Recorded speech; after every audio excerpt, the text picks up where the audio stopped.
Y para pensar y actuar en positivo a estas horas de la mañana nos acompaña como cada semana Sergio Fernández, nuestro entrenador emocional. Sergio, buenos días. Buenos días, Carlas. ¿Cómo estás? Bien. Bien, ¿buena semana? Buena semana, deseando hablar contigo de nuevo.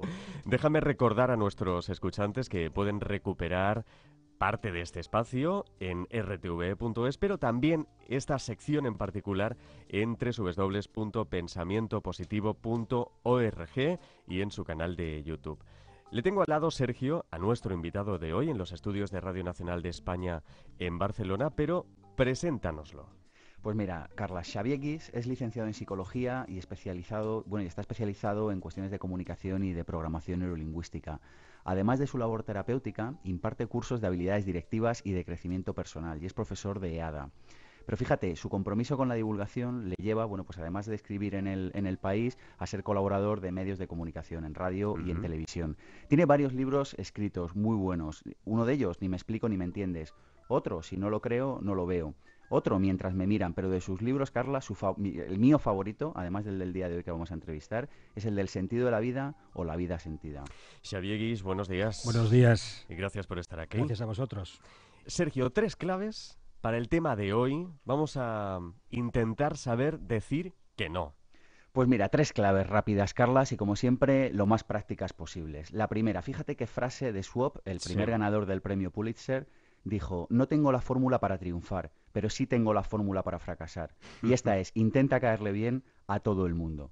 Tú fíjate que antes o después en la vida vamos a tener que aprender a decir que no y vamos a tener que comprender, que asumir, que interiorizar que no le podemos caer bien a todo el mundo. Por eso yo, fíjate, hoy lanzo una pregunta a nuestros escuchantes y es: ¿hace cuánto que no te miran con cara de alucinado, ¿no? Y esta es una de las claves, ¿no? O sea, si vamos a jugar a ser nosotros mismos, Carlas, antes o después nos van a tener que mirar con cara de alucinados, con cara de sorprendidos. Así que vamos a entenderlo. La fórmula que nos dio Schwab para fracasar es intentar caerle bien a todo el mundo. Vamos a aprender a decir que no, Carlas. Claro. Sobre la mesa de este estudio, el nuevo libro de Xavier Guix, editado por La Esfera de los Libros, Atrévete a decir que no y refuerza tu autoestima. Para empezar, Xavier, ¿por qué cuesta tanto decir que no y por qué nos sentimos tan culpables cuando lo hacemos?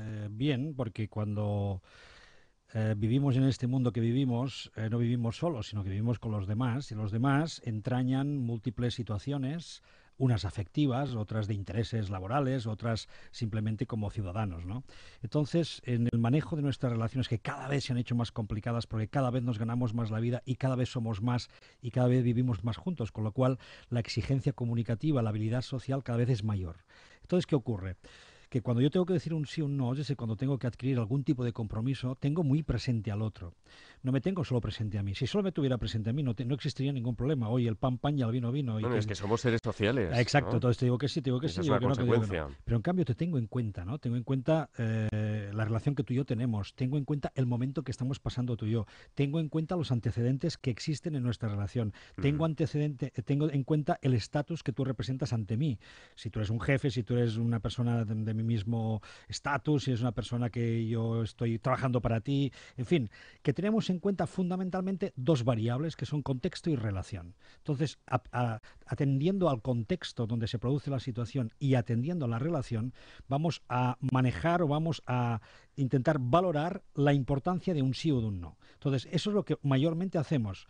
La cosa se complica cuando realmente en cualquier contexto y en cualquier relación no te atreves a decir que no. Entonces ahí sí que tenemos un problema. Entonces, o los que siempre dicen que no. Exacto, los que siempre dicen que no. Lo que pasa es que cuando no sé si generalizaríamos si dijéramos que siempre los adolescentes, sí, por norma, dicen que no. Sí, exacto. Pero bueno, eso ya todos entendemos que es una estrategia, todos entendemos que le vemos el para plumero, conseguir ¿no? un sí, por cierto. Exacto. Entonces ahí está, cuando ya vemos la estrategia, no se puede sostener mucho tiempo estar diciendo siempre que sí o estar siempre diciendo que no. Con lo cual, al final acabamos ahí, ¿no? Diciendo, bien, una cosa está muy bien y es que tengamos en cuenta a los demás y que valoremos nuestros sís y nuestros nos. Otra cosa es que seamos esclavos continuos del no poder decir que no, porque en cualquier circunstancia y relación no somos capaces de decirlo. Y entonces es cuando aparece la culpabilidad. Entonces cuando aparece el no haber hecho lo que creo que los demás esperaban que yo hiciera, cuando me estoy valorando en negativo, cuando me juzgo por mi actitud, por no ser capaz. Entonces ahí ya entramos en un terreno que es el terreno ya no de la asertividad, sino el terreno de la autoestima, ¿no? Que sería como el problema subyacente al problema de no saber decir que no. Ujú. En el camino de aprender a ser uno mismo, Xavier, hay que aprender a decir que no. No, por supuestísimo, es decir, es fundamental. Pero el ser uno mismo, en definitiva, es como un acto de confianza en ti mismo, es un reforzamiento continuo de tu propia identidad. Pero cuidado, ¿cuál es mi identidad? Entonces aquí entramos en una gran discusión que sería eterna y que no es el motivo del encuentro de hoy, ¿no? ¿Quién soy yo? Lo que yo creo que soy es real, soy lo que los demás creen que soy lo que me digo, soy lo que pienso, en fin, entonces entraríamos aquí en una locura.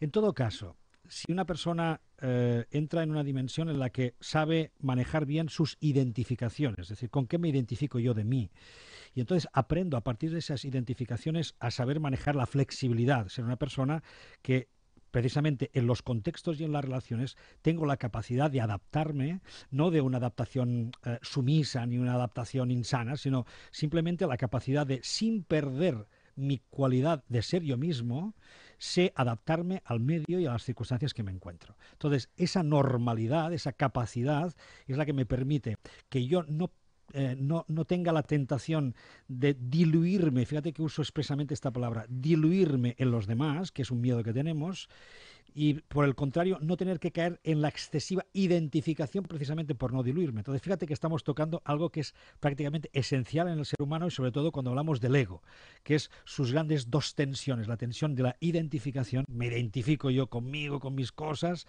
o el miedo a la disolución, es decir, perderme a mí mismo por los demás, ¿no? Entonces, mucha gente tiene una tendencia a disolverse, a dejarse llevar mucho por los demás, no le importa demasiado, pero siente entonces que le falta como una identidad propia, ¿no? Y otras personas que al contrario quieren manifestar, expresar tanto su propia identificación que entonces caen en su propia identificación, en un exceso de ego. Entonces esas personas tampoco no nos acaban de gustar, ¿verdad? En el libro, Xavier, das mucha importancia a la necesidad de desarrollar nuestra asertividad. Sí, Me gustaría que nos comentaras qué es la asertividad sí. y por qué es tan necesaria Sí, para saber decir que no. pues mira, sería un poco también otra respuesta a la pregunta que hacía Sergio sobre la necesidad de ser uno mismo. Ujú. La asertividad la entendemos como la capacidad de afirmarnos a nosotros, como la expresión que a mí más me gusta sería la capacidad de expresar lo que pienso y lo que siento de forma cómoda y sin agredir al otro, es decir, respetándome a mí mismo y respetando al otro. Cuando soy capaz de manifestar lo que yo pienso, lo que yo siento, es cuando es más sencillo, cuando se hace más fácil el poder decir justamente no cuando quiero decir no, porque lo hago de una manera en la que me respeto a mí y a la vez respeto a la persona que me ha hecho una propuesta o que me ha pedido alguna cosa. Por lo tanto, la asertividad como herramienta comunicativa hoy es prácticamente imprescindible, aunque hay que reconocer que en este país, que somos un país de Quijotes, nos cuesta mucho la práctica de la asertividad. Pero sí, efectivamente sería como el instrumento, la herramienta ideal para aprender justamente a decir que no. Hmm. Dicen, Xavier, que durante los primeros años de nuestra vida la palabra que más escuchamos es la palabra no. Entonces, ¿cómo es posible que después tengamos que entrenarnos? Porque, bueno, tú en tu libro afirmas que no hay que aprender, sino que hay que entrenarse a decir que no, ¿no? A Sí, los por, niños siempre se les dice, no toques eso, no claro, hagas eso. No. claro. Claro. El no se asocia a los límites y se asocia a la prohibición, porque es lo que nos ocurre cuando somos pequeños. Ujú. Oímos más de 30.000 veces el no, no, no, no hagas esto, no, no, no. Bien, ¿por qué? Porque hay que poner límites, el niño no los tiene.